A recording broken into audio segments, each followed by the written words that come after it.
Donald Trump a reçu son patron Netanyahou aujourd'hui à la Maison-Blanche, et Netanyahou a maintenant visité la Maison-Blanche 7 fois depuis que Donald Trump est arrivé au pouvoir, alors que Donald Trump n'est même pas au pouvoir depuis 2 ans, et à chaque fois qu'il a visité la Maison-Blanche, tout le monde est sur les nerfs, parce que nous nous posons une question: est-ce qu'une guerre arrive? Donc maintenant, nous savons clairement qui dirige les États-Unis. Et puisque tu le sais, les politiciens aux États-Unis sont comme des prostituées. Tu peux simplement les acheter. Tant que tu as beaucoup d'argent, tu peux en avoir autant que tu veux.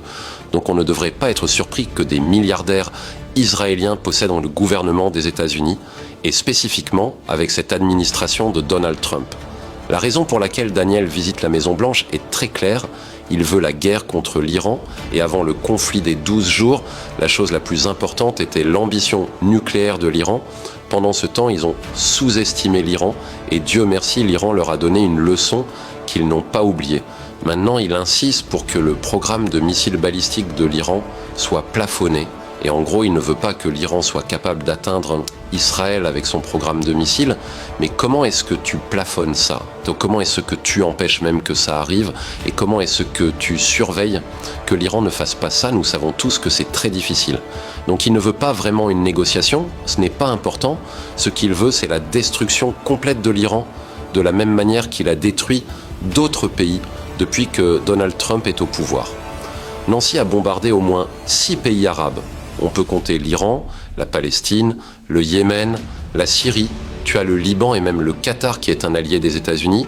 Et donc on se pose la question de savoir comment nous en sommes arrivés là et comment il est possible qu'Israël soit capable de contrôler le gouvernement des États-Unis. La réalité est qu'après la Seconde Guerre mondiale, quand Hitler a tué beaucoup de Juifs, l'argument que les États-Unis ont apporté aux Nations Unies était qu'ils avaient besoin de créer un État juif pour tout le monde. En ayant pitié des Juifs, ils ont dit que c'était une bonne chose. Cependant, pour les États-Unis, ils s'en fichaient que des Juifs aient été assassinés ou non. Ce n'était pas leur problème. Leur problème était de créer un État qui allait dominer le monde arabe, parce que c'est là que passe la majorité du pétrole. Et à l'époque, le pétrole était ce dont tu avais besoin pour devenir milliardaire. Et les États-Unis étant un État dirigé par des hommes d'affaires, ils avaient besoin de sécuriser cette zone. Ils ont utilisé 2 arguments. Le premier argument était qu'il fallait trouver un endroit pour les Juifs qui étaient dispersés dans le monde pour qu'ils puissent revenir, et qu'Israël était leur terre basée sur les Écritures. Et le deuxième argument était que ce sont le peuple de Dieu, et tu sais comment les gens se sentent par rapport aux idéologies religieuses, et c'est ainsi qu'ils ont créé un État. C'est pour ça que tu vois des gens comme Netanyahou parler très bien anglais, parce que la plupart des gens qui ont commencé à diriger Israël venaient des États-Unis.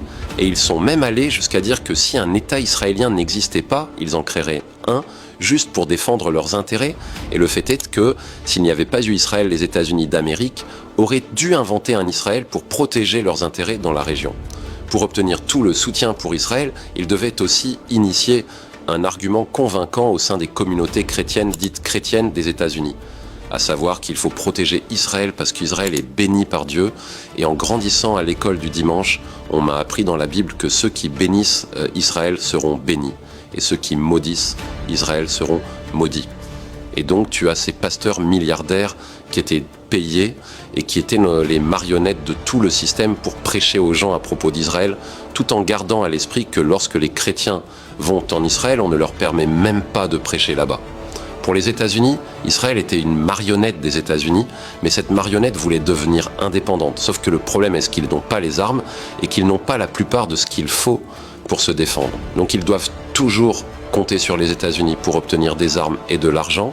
Et tu peux croire qu'en Israël, tu as même des soins de santé gratuits, ce que tu n'as pas aux États-Unis, et que tout ça est payé par les États-Unis. Tout cela est parce qu'ils voulaient contrôler le Moyen-Orient. Et la manière dont ils contrôlent le Moyen-Orient, c'est qu'ils prennent les richesses naturelles, surtout le pétrole et tout le reste, et qu'ils créent le chaos dans cette zone. Tandis que ceux qui sont des alliés ou des marionnettes des États-Unis, comme le Qatar, l'Arabie Saoudite et d'autres, permettent aux États-Unis d'installer de nombreuses bases militaires dans leur pays pour les contrôler, ce qui leur permet de gagner de l'argent tant qu'ils partagent cet argent avec les États-Unis.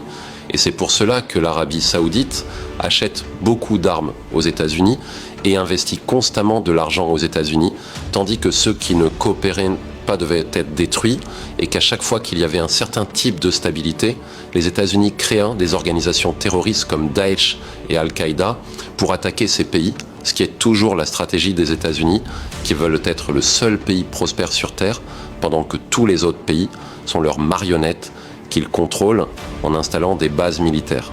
Et les pays qui ne peuvent pas être leurs marionnettes, ils les bombardent afin qu'ils soient constamment dans un état de guerre, de sorte qu'ils ne prospèrent pas. Et tu vois que quand ton pays n'est pas en sécurité, il ne prospère pas. Donc quand les gens disent que vous voulez exporter la démocratie dans ces pays, ils ne sont pas intéressés par exporter la démocratie n'importe où. C'est l'argument qu'ils utilisent. Leur intérêt est de détruire ces pays pour qu'ils ne prospèrent jamais. Et la seule façon pour eux de prospérer est d'être les marionnettes des États-Unis. Et donc Israël était censé être la branche des États-Unis qui maintenait ces pays constamment dans un état de guerre, car lorsqu'il n'y a pas de paix dans un pays, il n'y a pas besoin d'investissement, et pendant qu'il n'y a pas de paix, les États-Unis envoient leurs troupes ou Israël pour prendre le pétrole et aller prospérer avec. C'est ça la stratégie. Cependant, avec le temps, les États-Unis ont fait une grosse erreur en disant qu'ils défendraient toujours Israël et qu'ils seraient toujours avec Israël. Ce qu'Israël a interprété comme quoi qu'ils fassent, les États-Unis seront avec eux. Et quand Israël a décidé qu'ils en avaient marre d'être la marionnette des États-Unis et qu'ils voulaient être indépendants, c'est là qu'Israël a commencé à agir de son côté, en ne partageant plus ses renseignements avec les États-Unis, surtout les plus importants, alors que les États-Unis partagent 80% de leurs renseignements avec eux. La deuxième chose est qu'ils ont commencé à acheter des politiciens au fil des années, parce que les politiciens aux États-Unis sont extrêmement corrompus. Ils ont commencé à prendre de l'argent d'Israël, et plus ils prennent de l'argent, plus Israël est devenu la puissance dominante aux États-Unis. Et bien sûr, cela ne pouvait pas tomber mieux quand Donald Trump est arrivé, puisqu'il veut de l'argent et des deals, et qu'Israël a dit « Ne t'inquiète pas, nous t'élirons. Nous te donnerons l'argent et les deals que tu veux, et en retour, tu feras nos basses besognes. » En élisant Donald Trump, Israël est maintenant celui qui dirige les États-Unis au lieu que les États-Unis continuent de diriger Israël. Et c'est ça le problème quand tu laisses ton pays être dirigé par de grandes corporations, alors que quand un pays est dirigé par un gouvernement qui n'a pas d'affiliation avec les grandes corporations et que tout le monde est sous le contrôle de ce gouvernement, quelque chose comme ça ne peut pas arriver. Et c'est ce qui se passe en Chine quand des gens deviennent trop riches et pensent qu'ils ont du pouvoir et que le gouvernement s'en occupe. Et la même chose en Russie, où on a vu Vladimir Poutine arrêter des milliardaires, les mettre en prison et prendre leurs richesses. Parce que tu ne peux pas avoir des entreprises qui décident comment un pays entier doit être dirigé. Ils sont trop avides et ne pensent qu'à eux-mêmes. Donc la question est de savoir ce qui va se passer, puisque tu ne peux pas plafonner ou contrôler le programme de missiles balistiques de l'Iran. Et comme Daniel le sait très bien, il pousse pour la guerre, ce qui met Donald Trump face à une situation très difficile, car je suis presque sûr qu'il regrette maintenant d'avoir pris tout cet argent d'Israël, puisque s'il ne va pas à la guerre, qui sait si la vérité sur le dossier Epstein ne va pas sortir ou si un autre scandale ne va pas sortir, étant donné qu'Israël contrôle maintenant les États-Unis. Et s'il finit par aller à la guerre pour satisfaire Israël, l'Iran va frapper fort et va couler ces navires-là, et cela coûtera beaucoup de soldats américains. Alors qu'est-ce que Donald Trump est censé faire dans cette situation ? Toutes ces histoires de négociation et d'essayer d'obtenir quelque chose ne sont que de la façade. Rien ne va en sortir parce que l'Iran a été très clair qu'ils ne vont pas céder. Et les seules personnes qui peuvent nous sauver d'une guerre maintenant, c'est l'Iran. Car si Ned Nigjo connaît le danger d'attaquer l'Iran et décide que c'est extrêmement dangereux et qu'il ne va pas le faire, alors nous sommes en sécurité parce que Donald Trump ne peut sauver personne. Le conflit des 12 jours nous a vraiment aidés, parce que nous avons vu Netanyahou dire à Donald Trump de ne pas bombarder l'Iran parce qu'il le sait, mais en même temps, tu dois aussi comprendre une chose avec Netanyahou, c'est qu'il s'en fiche, parce que s'il n'a pas de guerre, il finira probablement en prison. Qui sait, je ne pense pas qu'ils le mettront en prison, mais il a des accusations de corruption contre lui, donc il doit constamment distraire les gens avec un certain type de guerre. Et c'est là où nous en sommes, dans un moment très difficile, parce que si une guerre éclate, cette fois-ci, ce sera pire que la Seconde Guerre mondiale, surtout quand il s'agit de l'économie.